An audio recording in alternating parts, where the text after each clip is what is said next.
Kaya very employable or hireable sila pagkatapos ng kanilang work immersion. May katuturan yung pag-aral niya, yung dagdag na 2 taon. So you deliver the books on time, you build the classrooms, you create the learning environment. Kailangan i-train natin yung ating teachers. Always do it on my own, so I gotta get through it. And the only thing I know is to love what I'm doing. Never give up, never slow, till I finally prove it. Never listen to the no's, I just wanna keep moving. Keep my head up when I act, head up, that's a fact. Never looking back, I'ma keep myself on track. Keep my head up, staying strong, always moving on. Feel I don't belong, tell my thoughts to move along. Push myself to be the best. To protect and promote the fundamental right of every Filipino to quality basic education. Yan ang mandato ng Department of Education, ang patuloy na patibayin at iangat ang kalidad ng pagtuturo upang matiyak ang magandang kinabukasan ng bawat Pilipino. Alamin natin ang mga programa na ipapatupad sa DepEd para maihatid ang dekalidad na edukasyon. And we have with us today Department of Education Secretary Sunny Angara. Congratulations, Secretary Angara, and welcome to Malacanang Insider. Salamat, Daphne. Magandang tanghali sa ating mga viewers. Thank you for inviting me. Well, we're so happy to have you here, and I'm happy that you're the Department of Education Secretary, and I'm really excited to find out what your plans are.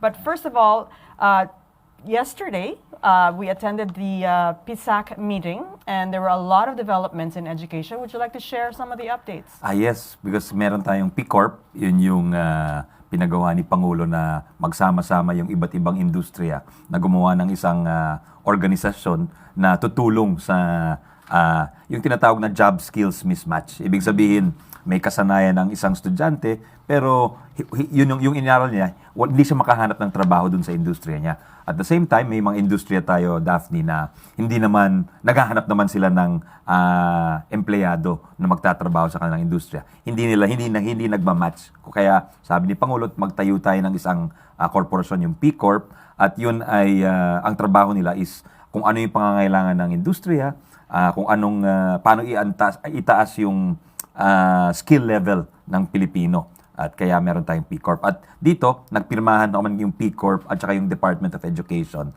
na mag-partner para yung senior high school curriculum natin, gagawin nating akma sa mga pangangailangan ng industriya. So kung, at yun, bibigyan din natin ng parang menu or pagpipilian ang mga magulang, ang mga estudyante, kung ano yung natitipuhan nilang pasukan na industriya o trabaho, meron na silang makukuhang work experience, on-the-job training, work immersion, at hindi lang yung padaplis na work immersion na sandali, 1 linggo, 2 linggo, kundi babad talaga sila. So, makakakuha sila ng skills and masa-certify sila. Kaya very employable or hireable sila pagkatapos ng kanilang work immersion. Yun yung pakay ng aming memorandum with the P Corp na maswerte kami na mismong si Pangulo ay nag-witness doon at dahil yun ay galing sa kanyang utos na kailangan yung mga senior high school graduates natin magkaroon ng trabaho pagkatapos. Dahil yun ang pangako natin nung pinasa natin yung K-12 reform, medyo naging controversial yan yung taong 2012, 2013. Pero ang pinangako ng gobyerno sa mga pamilya, yung mga anak nyo magkakatrabaho, hindi na kailangan magkolehiyo, hindi na kailangan mag-universidad para magkatrabaho. That's amazing. So this addresses that gap that was sort of a low-hanging fruit for many years. Ngayon, meron ng internship, on-the-job training na relevant sa mga gusto nilang pasukan. Yun yung maganda nung sinabi ni Pangulo, nagsama-sama yung mga industriya. At dito sa P Corp, nandiyan dyan yung IT BPO. Ibig sabihin yung mga call center. Yan ang fastest growing industry in the country in terms of employees. Over 1 million employees yan. Nandiyan dyan po yung Philippine Chamber of Commerce and Industry. Nandiyan dyan po yung SAPI, yung semiconductor industry. So all kinds of industries nandito. So talaga makakapagpili talaga yung bata. At nakikita niya na may pag-asa yung, at may katuturan yung pag-aral niya, yung dagdag na 2 taon na papasukan niya.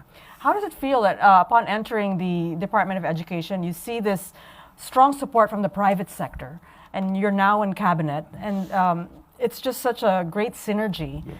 How do you feel about that? I'm very gratified. I think it's also, number one, it's a sign of the goodwill of the Marcos administration. Dahil nakikita ng pribadong industriya na very open si Pangulong Marcos na may say ang pribadong sektor sa pagpapatakbo ng gobyerno at very open and nakikinig si Pangulo. So yun ang nagugustuhan ata ng industriya. Kaya dito sa edukasyon, nakikita nila na nakikinig din si Pangulo na pag sinabi ng industriya na medyo bumababa yung kalidad ng ating edukasyon, sabi niya, Sani, kailangan ayusin natin yan. Hindi tayo papayag na patuloy yung pagbaba ng ating edukasyon. Tapos yung sinasabi niyang skill level natin, kailangan itaas natin. Tapos yung mga trabaho na nakukuha ng ating mga graduates ay hindi lang yung basic na trabaho. Kailangan mas quality jobs, ika nga. Okay, wow. So we got straight to work right away. Let's go back to the day that you became Department of Education Secretary. I've known you for so long, and I've always known you as a politician. Yes. Yes, and now you're in the Marcos 20 cabinet. 20 years a politician. Oh my Daphne. goodness. Yeah. So, what is it like for you in this stage, and how different is it as a politician and now being a cabinet? Well, it's very exciting, but the political skills, medyo useful din siya kasi you have to deal with a lot of people, Right. principals, teachers, students, families, administrators. The Deped is one of the biggest organizations in Yes. government. So, your political skills come in handy. But dito naman, in politics kasi you want to say yes to everyone. It's very hard to say no to people. But here, hindi naman tayo tumatakbo sa posisyon. So, we can run it very professionally, I think, and learn how to say no sometimes. So. Well, you were approaching the end of your term as senator. The timing, like, were you ready for this? Is this something you wanted? Well, it cut short my term by 1 year, no? Kasi naka 5 years na tayo dito sa pangalawang termino natin, Daphne. No? But I think the president's offer was too good to turn down. At saka yung oportunidad na makatulong talaga sa ating mga pamilya, mga estudyante, mga teachers to help the education sector. It was a very big opportunity, and I'm very thankful to the president for entrusting me with this difficult job. Right, difficult job. Yes. It is a difficult job. It is an agency that needs a lot of help, needs a lot of improvement. As you could see from yesterday's meeting, even the private sector is so willing to help just to improve the quality of education for our students. What can you bring in to the organization? Well, I think I can bring in some vision, a long-term vision, and I think I can bring in also some efficiencies, meaning run it in a more efficient manner. Nakita natin na sometimes hindi umaabot yung mga aklat. So the president said, sabi nga nung presidente sa kanyang SONA, we must deliver the books error-free and on time in 1 year. So he set a goal for us.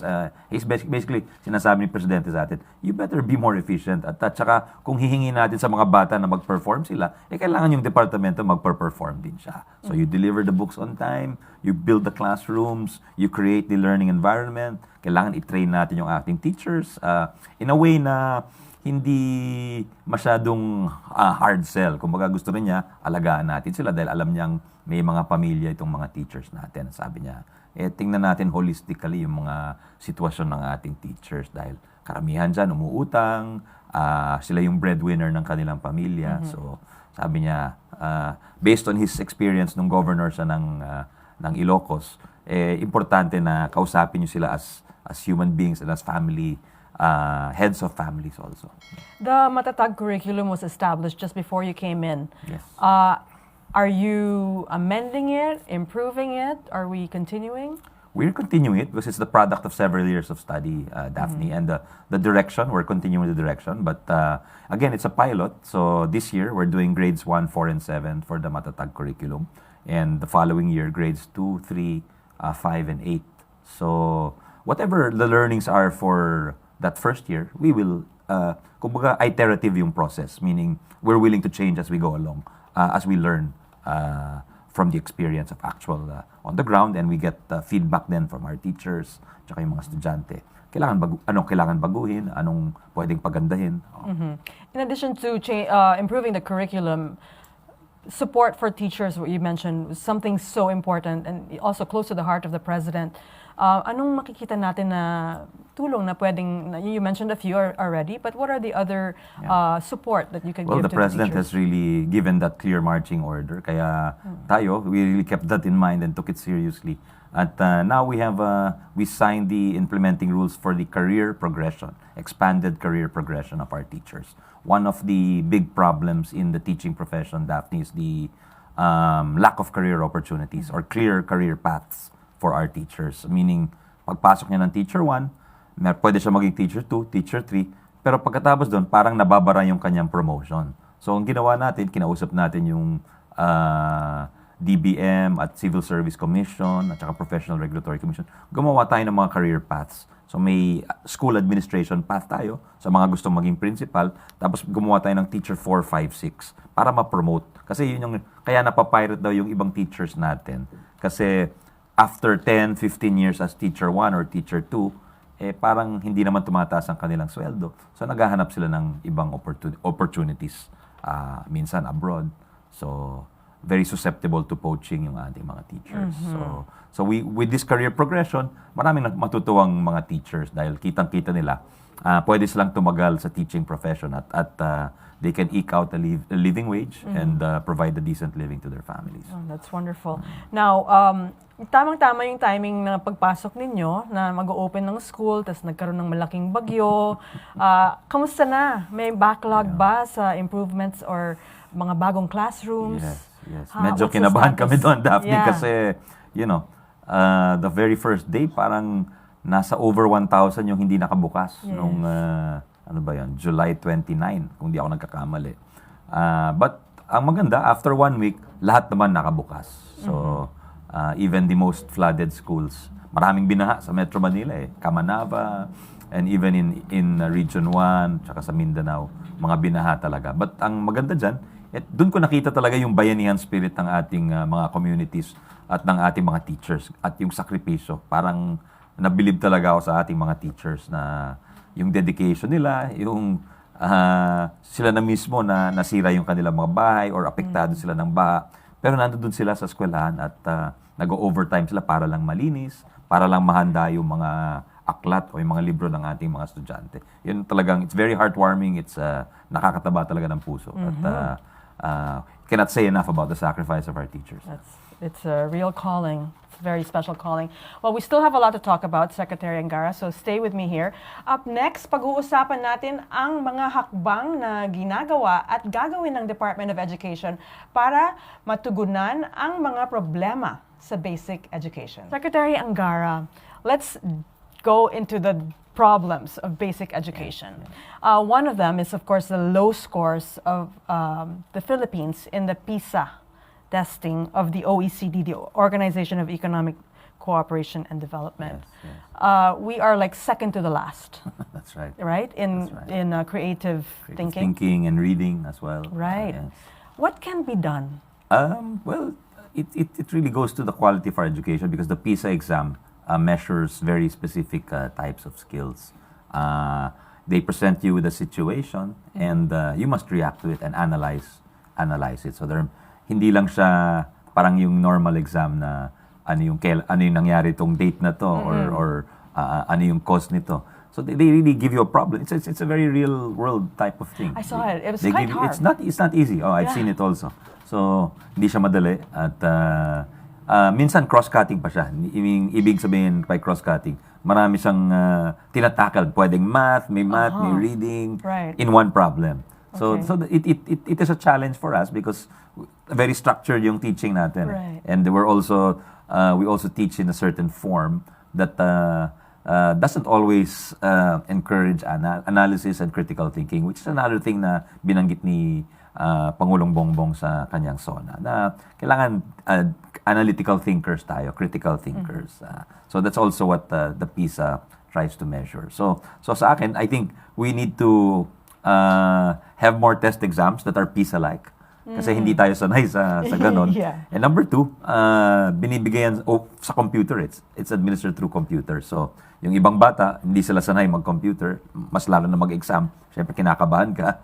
So, pag nakita mo yung computer for the first time, medyo apektado yung performance nila. And again, also, we should zero in on sino yung grade levels na yon and make sure yung science education nila is very focused and very targeted towards that type of exam. So there are many ways to address that. Yes, Yeah. different ways. Different you know, ways. through teaching and also through technology and also through tutorials. Right. So different things. Well, Oh. education, it takes like a generation to see the result. Yes. What reforms you put in now, we won't see it until they graduate 12 years later. So what are the seeds that you want to plant as DepEd Secretary? Well, the learning delivery is important, I think. But if you're talking about a lot of things that I want to change the culture in a way because we want to have a culture of assessment and measurement, meaning based on our decisions are not based on what we think or what we feel, but really based on evidence. We measure our outcomes. So when we test our teachers, when we rate them, I don't mean necessarily more exams, but maybe more objective tools to measure our education outcomes. And then technology, bring the education system into the modern world, you know. So I think kasi may traditional problems tayo, yung classroom gap, yung kakulangan ng computers or libro. I think technology can help us leapfrog a lot of these problems.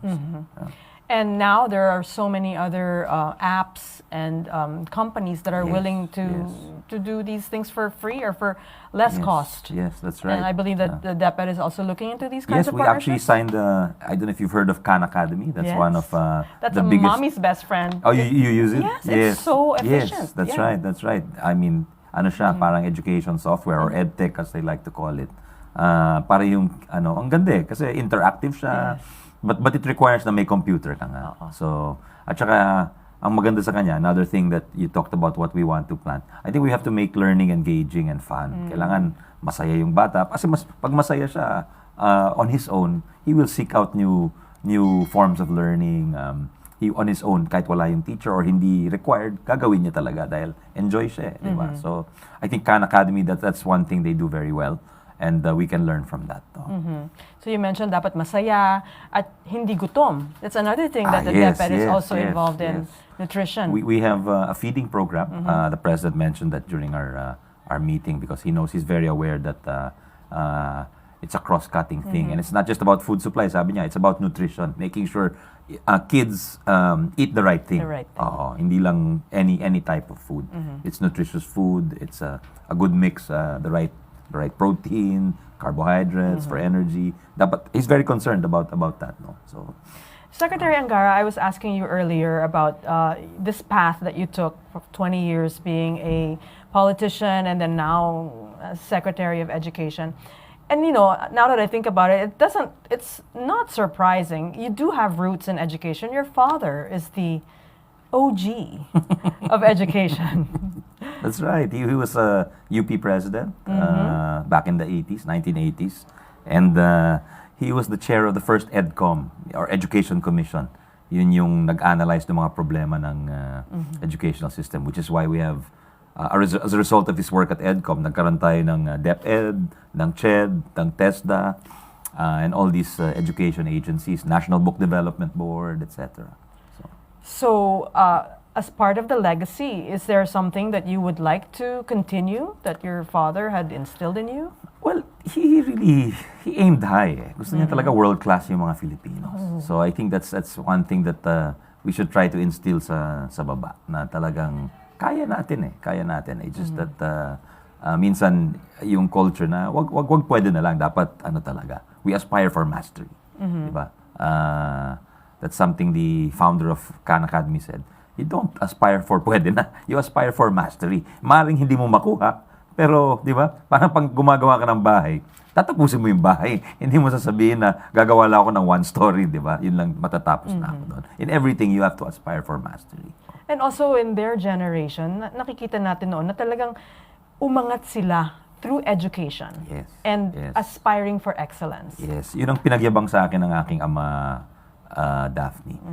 Pinagyabang niya na never siya nagbayad ng tuition. Wow. Laging may nagbayad ng. Of course, public school product siya from elementary to to part of his high school.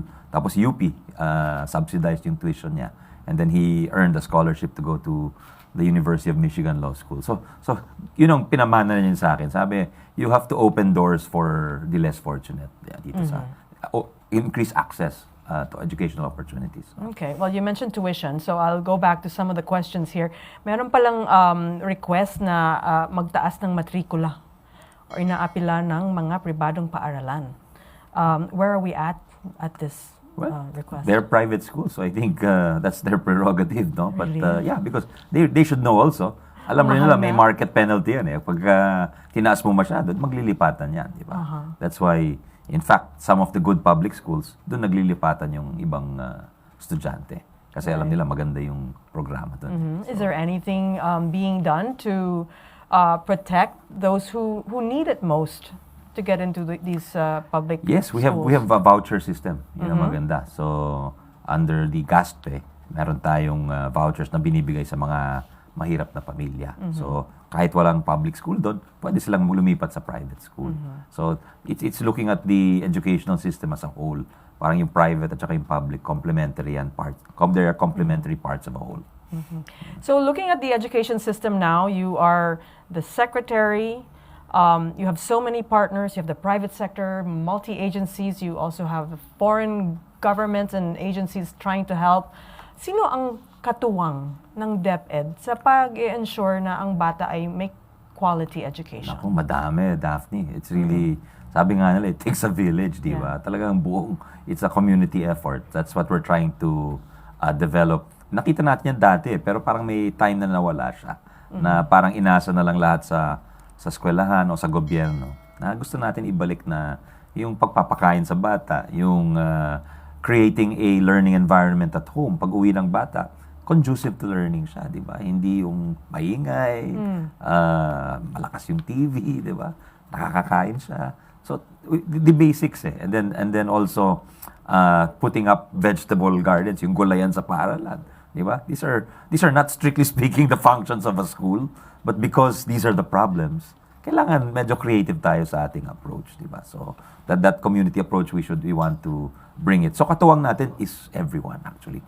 And the reason why I think it's come to a point na all these people want to help, kasi nakikita nila, apektado na sila eh. Yung mga negosyante, yung mga parang, teka, bakit parang hindi masyadong productive yung ating mga employees?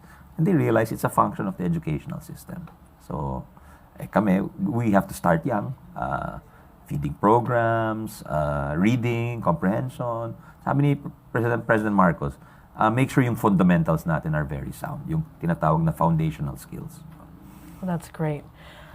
Any future plans and message for our kababayans? Well, binabati natin ang ating mga viewers at makakaasa sila sa mga reforma dito sa ilalim ni Pangulong Marcos at ang hamon nga niya sa kanyang State of the Nation address sa atin, sa ating bagong kalihim, sabi niya, yung hamon ay itaas yung antas ng ating edukasyon. So, we're taking that to heart, Daphne, at talagang lahat ng posibleng gagawin po natin. Well, Secretary Angara, we are so excited that you are at the helm of the Department of Education, and I'm here to help you, communicate to the public your programs, and we're here to support you all the way. Thank you very much, Daphne. Maraming salamat. Thank you.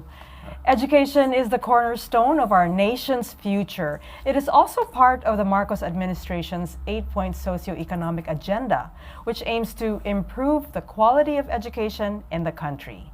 Bagay na tututukan ng Department of Education para maihatid ang dekalidad na edukasyon sa mga mag-aaral maging ang kapakanan ng bawat guro sa bansa.